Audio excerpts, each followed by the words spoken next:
ನಾವು ಜೀವನದಲ್ಲಿ ಬೇಕುಗಳನ್ನು ಕಡಿಮೆ ಮಾಡ್ಕೋಬೇಕಂತೆ. ಏನಿದೆಯೋ ಅದರಲ್ಲಿ ಅಡ್ಜಸ್ಟ್ ಮಾಡಿಕೊಂಡು ಜೀವನ ನಡೆಸೋದನ್ನು ಕಲಿಬೇಕು. ನೀವು ಏನಾದರೂ ಒಂದು ಕೊರತೆ, ಇದಿಲ್ಲ ಇದು ಬೇಕು ಅಂತ ಹೋದಾಗ ಭಗವಂತನ ಮರೆವು ಬರುವ ಭಯಾನಕತೆ ಇದೆ. ಎಷ್ಟು ಕಡಿಮೆ ಅಷ್ಟು ಸರಳವಾಗಿ ಬದುಕಲಿಕ್ಕೆ ಕಲಿಬೇಕಂತ. ಅಲ್ಲ, ಏನಿಲ್ಲದೆ ಇದ್ರೂ ಮಲ್ಕೊಳ್ಳುವಾಗ ಹಾಸಿಗೆ, ಹೊದ್ಗೆ, ಚಾಪೆ ಬೇಕೇ ಬೇಕಲ್ವಾ? ಅದು ಆರಂಭದಲ್ಲಿ ಬೇಕಲ್ವಾ ಇತ್ರಿ. ನಿಮಗೆಲ್ಲ ನೆನಪಿರ್ಬೋದು, ಇಲ್ಲಿ ಯಾರು 50 ಇದ್ದೀರಿ, ನೀವೆಲ್ಲ ಹಿಂದೆ ಮಲಗುವಾಗ ಈಗಿನ ಕಾಲದ ಥರ ಹಾಸಿಗೆ ಇರಲಿಲ್ಲ. ಏನೋ ಒಂದು ದೊಡ್ಡ ಜಮಖಾನ ಹಾಸೋರು, ಎಲ್ಲ ಅಲ್ಲೇ ಮಲಗೋರು. ಈಗ ಮಲಗೋರಿಗೆಲ್ಲ ಒಂದು ರೂಮು, ಮಲಗೋರಿಗೆಲ್ಲ ಒಂದು ಹಾಸಿಗೆ, ಆ ಮಲಗೋರಿಗೆಲ್ಲ ಒಂದು ಟಿ ವಿ, ಮಲಗೋರಿಗೆಲ್ಲ ಒಂದೊಂದು ಫೋನು. ಏನು ಮಾಡಬೇಕು ಹೇಳಿ? ಶಾಸ್ತ್ರ ಕೇಳುತ್ತೆ, ಇಷ್ಟು ರೂಮು, ಇಷ್ಟು ಹಾಸಿಗೆ, ಇಷ್ಟು ಕಾಟ್ಗೆ ಎಷ್ಟು ಬಾರಿ ಸಂಧ್ಯಾ ವಂದನೆ ಬಿಟ್ಟಿದೆಯಾ ಅದು ಹೇಳು ಅಂತ ಕೇಳುತ್ತೆ. ಎಷ್ಟು ಬಾರಿ ಪಾಠ ಪ್ರವಚನ ಬಿಟ್ಟಿದೆಯಾ ಅದು ಹೇಳು. ಅಷ್ಟು ಬರಬೇಕಂದ್ರೆ ಸಂಪಾದನೆ ಮಾಡಬೇಕಲ್ವಾ? ಸಂಪಾದನೆ ಮಾಡದಿದ್ದರೆ ಹಾಗೆ ಮನೆಗೆ ಬರುತ್ತಾ? ಹಾಗಾದ್ರೆ ದೇವ್ರ ಪೂಜೆ ಎಷ್ಟು ಬಿಟ್ಟೆ, ಪಾಠ ಪ್ರವಚನ ಎಷ್ಟು ಬಿಟ್ಟೆ? ಇದು ಭಾಗವತ ನಮ್ಮನ್ನು ಟೆಸ್ಟ್ ಮಾಡ್ತಾ ಇದೆ. ಏನು ಮಾಡಬೇಕು ಅಂತೀರಿ? ಸತ್ಯಂಕ್ಷಿತೋ ಕಿಂಕಶಿಪೋ ಪ್ರಯಾಸೈ. ಭೂಮಿ ಮೇಲೆ ಮಲಗೋದನ್ನು ಕಲ್ತ್ಕೊಳ್ಳಿ. ಭೂಮಿ ಮೇಲೆ ಮಲಗಕ್ಕಾಗತ್ತಾ ಆಚಾರ್ಯ? ಕೇಳಬೇಡಿ. ಪ್ರವಚನ ಕೂತಾಗಲೇ ಮಲಗುವಾಗ ಮಲಗಿರಿ ಅಂತ ಯಾರು ಕರೆದಿರ್ತಾರ? ಅಲ್ಲಿ ಕೂಡ ಮಲಗಿರಲ್ಲ, ಕೂತ ಕಡೆನೇ ಬರುತ್ತೆ. ಹಾಗಾದ್ರೆ ನಿದ್ದೆಗೆ ಹಾಸಿಗೆಗೆ ಏನು ಸಂಬಂಧ ಇಲ್ಲ.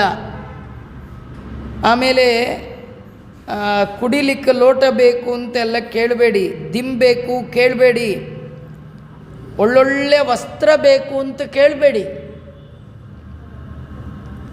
ದೇವರು ಕೊಡೋ ಕಾಲ ಬಂದರೆ ಕೊಡ್ತಾನೆ. ಊರ್ಣ ಸುವಿಚಿತ್ರ ವಸನ ಅಂತಾರೆ ದಾಸರಾಯರು. ವರ್ಣಗಳಿಂದ ಬಾಹೋದೇನು? ಊರ್ಣ ಅಂದರೆ ರೇಷ್ಮೆ, ಸುವಿಚಿತ್ರ ವಸನ ಅಂತ.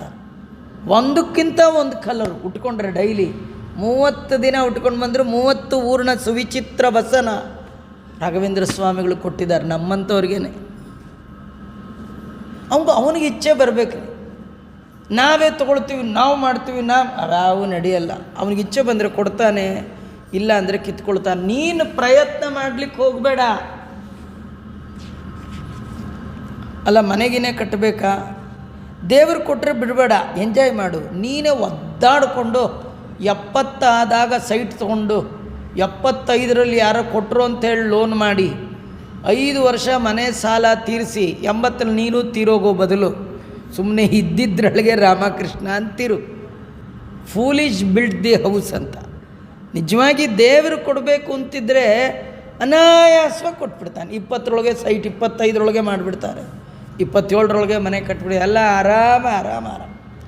ಕೆಲವರು ಮನೆ ಕಟ್ತಾರ್ರಿ, ಬರೀ ನಾಯಿ ಇರುತ್ತೆ, ಕೆಲಸದವ್ರು ಇರ್ತಾರೆ, KEB ಅವ್ರು ಬರ್ತಾರೆ, ಇವ್ರು ಇವನಿರಲ್ಲ, ಇವನು ಇರಲ್ಲ, ಇವನ ಹೆಂಡ್ತಿನೂ ಇರಲ್ಲ, ಇವನು ಹೆಂಡ್ತಿ ಇರಲ್ಲ, ಇವ್ರ ಮಕ್ಕಳು ಮೊದಲೇ ಇರಲ್ಲ. ಇಂದಿರಾ ರಮಣ ಇದಕ್ಕೆ ಮನೆಯ ಕಟ್ಟಬೇಕು ಅಂತೀನಿ. ದೇವರೇ ಕಾಪಾಡಬೇಕು. ಎಲ್ಲ ಮಾತಿನ ತಾತ್ಪರ್ಯ, ದೇವರು ಕೊಟ್ಟದ್ರಲ್ಲಿ ತೃಪ್ತಿ ಇದ್ದರೆ ದೇವರ ಸ್ಮರಣೆ ಮಾಡಲಿಕ್ಕೆ ಪುರುಸೊತ್ತು ಸಿಗತ್ತೆ. ಜೀವನದಲ್ಲಿ ಎಲ್ಲದ ಜೊತೆಗೆ ಕಾಂಪ್ರಮೈಸ್ ಮಾಡ್ಕೊಳ್ಬೇಕಂತ. ದೇವರ ವಿಚಾರದಲ್ಲಿ ಮಾತ್ರ ನೋ ಕಾಂಪ್ರಮೈಸ್. ಸಂಧ್ಯಾ ವಂದನೆ ನೋ ಕಾಂಪ್ರಮೈಸ್, ಚಾತುರ್ಮಾಸ್ಯ ನೋ ಕಾಂಪ್ರಮೈಸ್, ದೇವರ ಪೂಜೆ ನೋ ಕಾಂಪ್ರಮೈಸ್. ನಮ್ದು ಸ್ವಲ್ಪ ಊಟ no compromise, coffee no compromise. ದೇವ್ರ ಪೂಜೆ ನೋಡ್ತೀನಿ ಆದರೆ ಮಾಡ್ತೀನಿ, ಇಲ್ಲದೆ ಇದ್ರಿ ದೇವ್ರಂತ ನಿಂತವರು ನಮಗೆ ಬೇಡ, ನಮ್ಮ ಲೋಕಕ್ಕೆ ಬೇಡ ಅಂತಾನೆ. ಅವನ ಲೋಕಕ್ಕೆ ನಮ್ಮನ್ನು ಬರಮಾಡಿಕೊಳ್ಳಬೇಕಾದ್ರೆ ನಾವು ಜೀವನದಲ್ಲಿ ಎಲ್ಲದಕ್ಕೂ ಕಾಂಪ್ರಮೈಸ್. ದೇವರ ವಿಚಾರದಲ್ಲಿ ಮಾತ್ರ ನೋ ಕಾಂಪ್ರಮೈಸ್.